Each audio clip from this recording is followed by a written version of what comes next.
till I open the package here, so I don't look like a glutton. All right, good evening, all. This is the regularly scheduled meeting of the Town of East Bridgewater Planning Board. It's Monday evening, December 5th, 2022. It's, call it 7:05 p.m.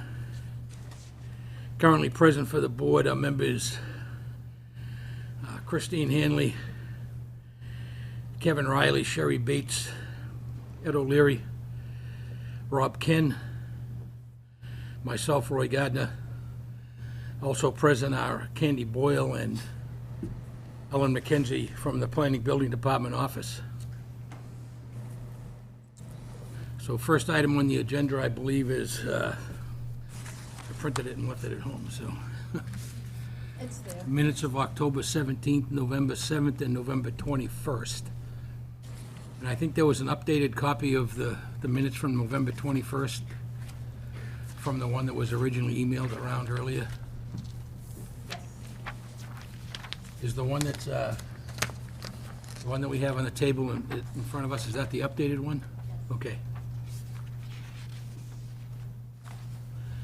Chairman, I move to accept the minutes without reading of Monday, November 7th and Monday, November 21st, and hold the minutes of October 17th till the next meeting.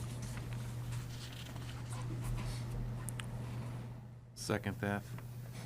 Okay, that was a motion to move the minutes of November 7th and November 21st. That was made by Riley, second Ken. Any discussion on that motion to approve those 2 minutes?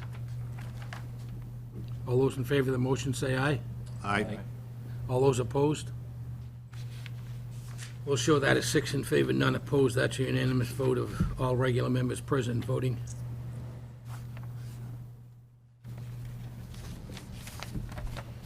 Is there anything we can do with the minutes from October 17th, or do we need to put those on to our next agenda? I just asked that it be put on the next agenda. All right, so we'll do that. Could we just carry those minutes from October 17th onto our next meeting agenda?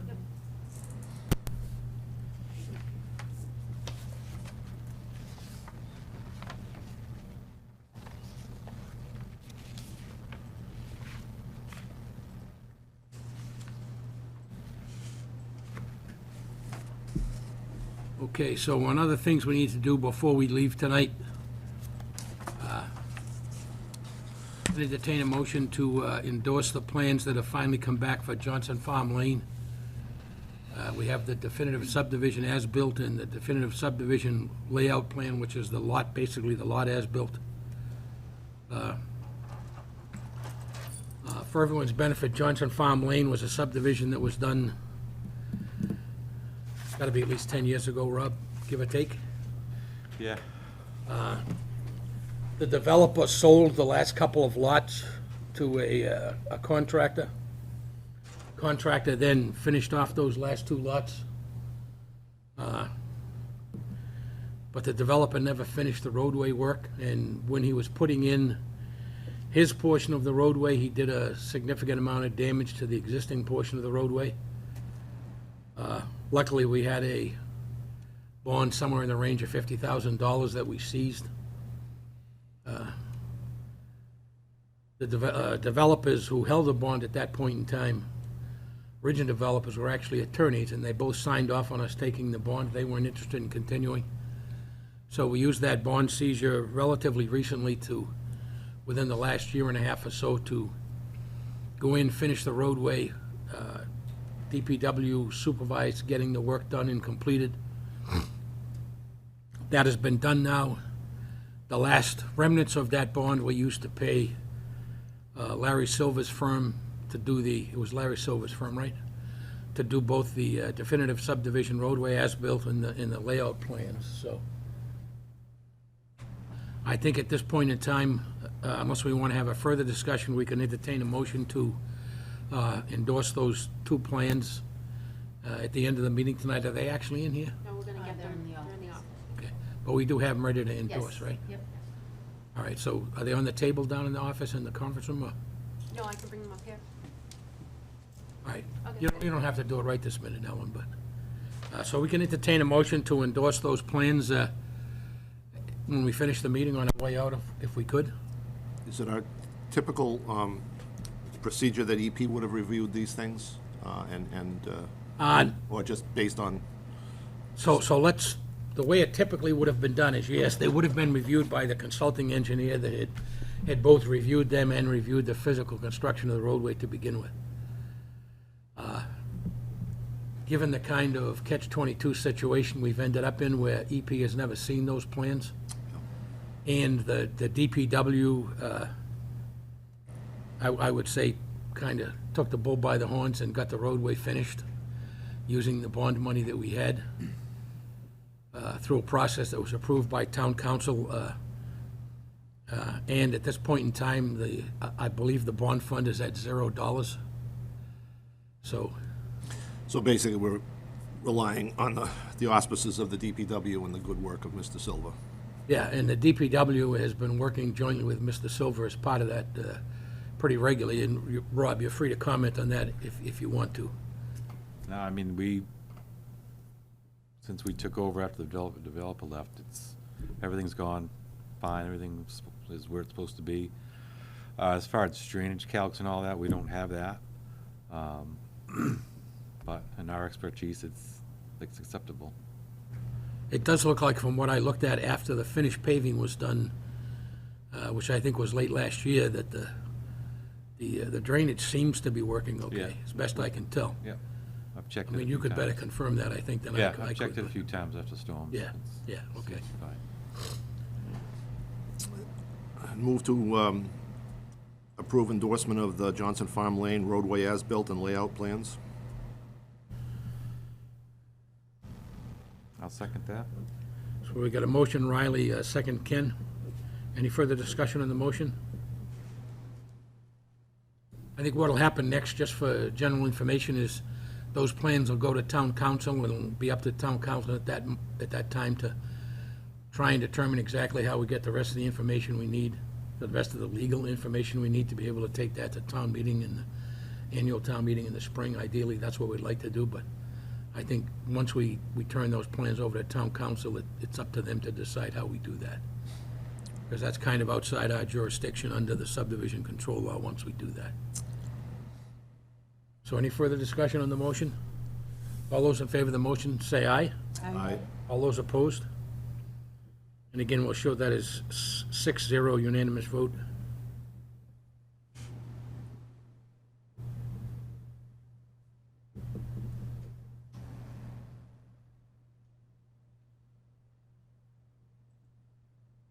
Okay, couple of items I want to update the board on. Since our last meeting, two of our subdivisions have had the finished coat of pavement put down. One of those was Whitmarsh Lane Phase 3. The other one was Layla Estates up off of Thatcher Street. At least initially, both of those looked excellent. The DPW has looked at both of those. I've looked at both of those. I looked at both Layla and Whitmarsh Farms during the heavy rain a few days ago. Both of them appear to be draining the way they're supposed to be. All the drainage was staying in the gutter lines at the Cape Cod berm. It was going into the catch basins as it's supposed to. So at least at this point in time, I think, and again, I'll let Rob comment, after me, but I think they've done the job they were expected to do that seems to be in full compliance with the plans that we've got. Both of those days, the weather was a little bit marginal, but the temperatures were slightly above the minimum temperatures they want to be to pave, and they actually got warmer during the day as they paved, so. There was a very light rain during part of the paving at Layla Estates, but it wasn't enough to leave any water standing on the pavement, so I think it looked pretty good. And Rob, I'll let you comment further again if you want. So the only thing I noticed, well, two things on Whitmarsh. The cul-de-sac's still there. I mean, they paved through it essentially, but that's all gonna get taken out, as far as you know. Yes, And it is actually cut. Yeah, yeah. They did cut it just before they paved. they did mark a line where the Cape Cod berm does, and they did actually put the berm down that cut line. Right. My question is, I don't know if they were required to continue the sidewalk down to the last cul-de-sac, because that's not there. I believe the sidewalk is on the last section It's on the other side, to go to the cul-de-sac, but would have to look at the plans again to be sure. unless it crosses over, because it's not on the same side. All right. Hopefully, we didn't miss that as we approved the plan and have it stop on one side of the road in Phase 2 and start on the other side of the road in Phase 3, but Yeah,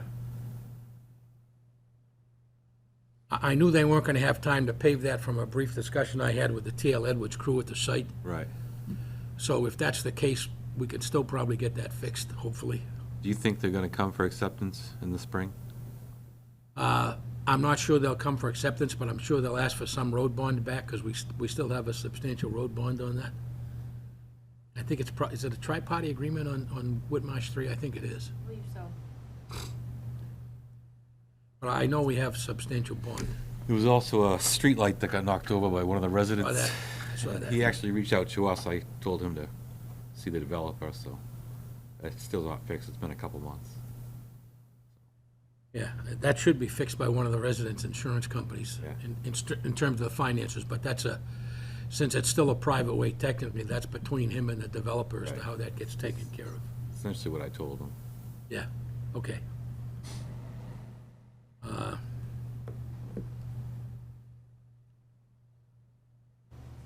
I did have a brief discussion today with town council and the assessors in regards to paper streets, primarily paper streets in that area that we've been calling Hanson Land, because that's the name on the 1800s plan. There's still some ongoing discussion as the best way to abandon the majority of the paper streets within the land that the town still has an interest in. Town council is going to determine the best way to do that. It looks like from the discussion we had today that the best way to do that may be with what's the correct term, Kevin, a local initiative petition to the State House? Home rule petition? Home rule Local petition, initiative, yes, same that's the thing, yeah. correct word. Yeah, same thing. So that's still an ongoing discussion. We had a brief discussion about 64 Oak Street and the Form A plan, which I declined to sign previously. That's going to be an ongoing issue for at least a little while. I'll keep everyone updated as to where that goes. Technically, we don't have to worry about anything until it gets, and I assume it will at some point get resubmitted to the board. Then we'll have to, again, make a decision as to whether we authorize endorsement of the plan as a Form A plan, or there's some other things we want to resolve. But that'll have to wait for another day, because it's technically not before us now since it was withdrawn. And it was legally withdrawn. Janelle Rotundi came up to the office and withdrew the plan, so. I'm not sure, does the office have anything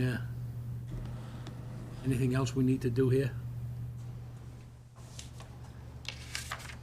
Larry Silva's office sent in something from 84 Bridge Street I put up on track, conditions of approval. And they asked if the, Oh, that was was that for the waivers on the Bridge Street yes, subdivision? condition of approval. Do you want the consultant to review these draft plans? That was their message in the email.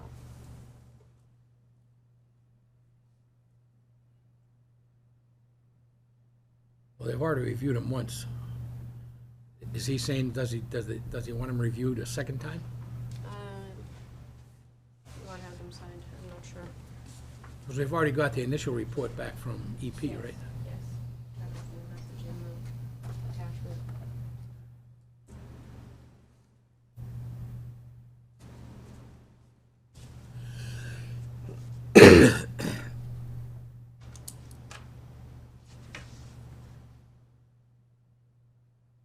Oh, so maybe they're questioning as to whether or not the plans address all of the conditions we had in the actual approval letter? Might be.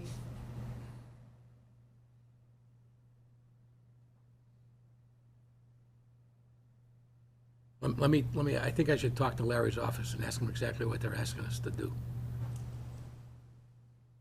Because I think that they did an initial review, and then they gave us feedback that said that the applicant had addressed all of the issues from the initial review, so I'm not sure why we need a further review. Normally, we wouldn't have a further review until such time as they were starting construction. But again, I think this is the first subdivision that EP has reviewed from beginning, since EP was hired. All of the other subdivisions, they've been reviewing bits and pieces of after the fact from prior subdivision approvals, but let me talk to, I'll talk to Larry tomorrow, and potentially, if necessary, I'll talk to Scott at EP. Because I'm not sure what other than what's already been discussed and resolved in the previous review that we need to look at.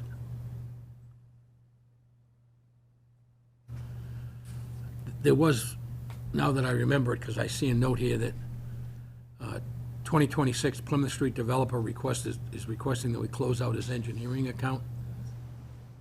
At this point, I don't see any reason why we can't do that. Right, I think he's done. He has a separate account with conservation that Right. it's not. Right, that's not our right, purview, it's not so. planning process. All of the physical construction work at that site is done. Yes. He's I on believe, in track. fact, that all of the business sites within that subdivision have been conveyed at this point I believe so. to third parties, and it's now owned by that's the private industrial park that's down off of 106 just before you get into Halifax. Last time I looked at it, it looked very good to me. It was clean. All of the retention areas have been fully grassed and pretty well vegetated. I mean, everything looked pretty good based on what I could see, so.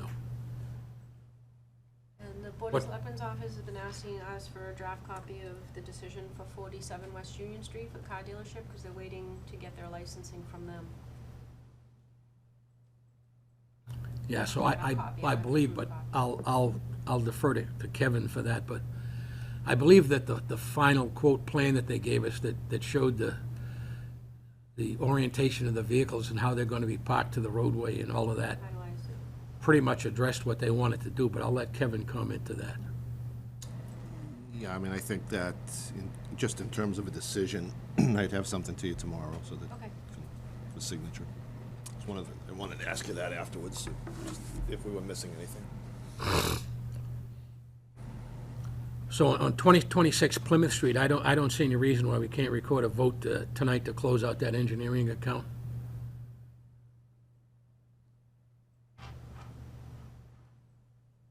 So moved. So that's a motion, Riley. Do we have a second? Second? Second. I think I got a second from Christine, right?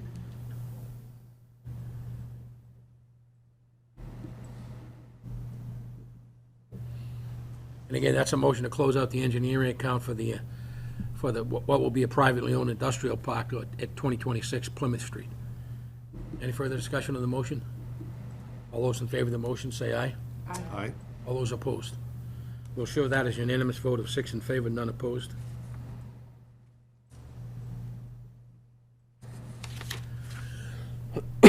So additional item now that I'm thinking of bonds, Charlie Macy, who's the developer / applicant for Layla Estates, had mentioned when I was up at that site the day they were paving, that he'd like to see a bond reduction done for that. Now, that's a tri-party agreement, which we're holding somewhere in the range of $150,000 through the, see if I can get that, it's Bluestone Bank now, I think, right? What used to be East Bridgewater Savings, just Yes. Bluestone Bank is holding that in a segregated account. I did the original bond since we had no one to do it originally. I simply used the standard fill in the blanks Excel spreadsheet form that John Delano had developed for us some years back. It's based basically on square footage and footage of all of the different pieces that all came directly off the plans. I did a rough estimate of that tonight. That's actually why I was working on it tonight, and I didn't realize I was getting too close to 7 o'clock, so. It's gonna be in the range of 50,000, give or take. And that assumed that the sidewalk, they were gonna finish pave the sidewalk. The sidewalk had a base coat on it. They were gonna do that. They wanted to try and do it today. I couldn't get to that site today, so I was up there today, they did it. they did do it. There was Okay. one issue, was the manhole right in the middle of the sidewalk, and when the crew came in to raise it, they didn't raise it high enough, so there's kind of a dip. I'm not sure how much of an issue it's gonna be, but they did, that was towards the end, so I'm pretty sure they finished it today. Is that the one that's down near, It's going in, it's probably the first one on the left, about halfway up the hill. all right, about 200, 250 feet in? Yeah. Yeah. I looked at that, and it looked like they had raised it, and then I looked at it, and I'm thinking, that's not high enough if they're gonna put a finished coat on. It wasn't. Okay, all right. I'll take another look at, because I couldn't really finish the reduction in the bond estimates until they actually did the paving on the sidewalk, because that's a fairly decent number because of the number of feet of sidewalk. But I'll send that to the office. The office can send it out to the members, and we can have that on our agenda for our next meeting for potentially reducing the, I'll send a copy of it officially to DPW, to John and so forth, to make sure he's got it so he can take a look.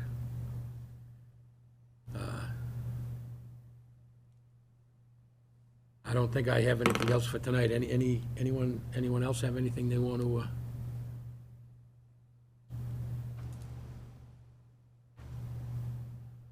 So based on our current schedule, is this our last meeting this year? Yes. January 9th will be our next meeting. Okay. That's the one we scheduled extra, basically, to cover the fact that the first and third Mondays in January were both state holidays. Yes. Okay. Okay, so, anyone else have anything else we need to discuss tonight?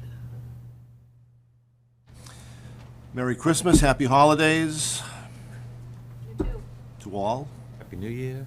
Happy New Year, that's true, didn't even think of that, that's right. All right, I guess we can entertain a motion to adjourn along with happy holidays to everyone. So moved. Yeah.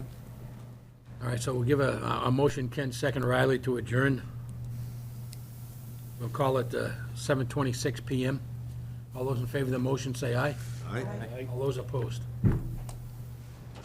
That's 6 in favor, none opposed. We're adjourned at 7:26 PM. Thank you all.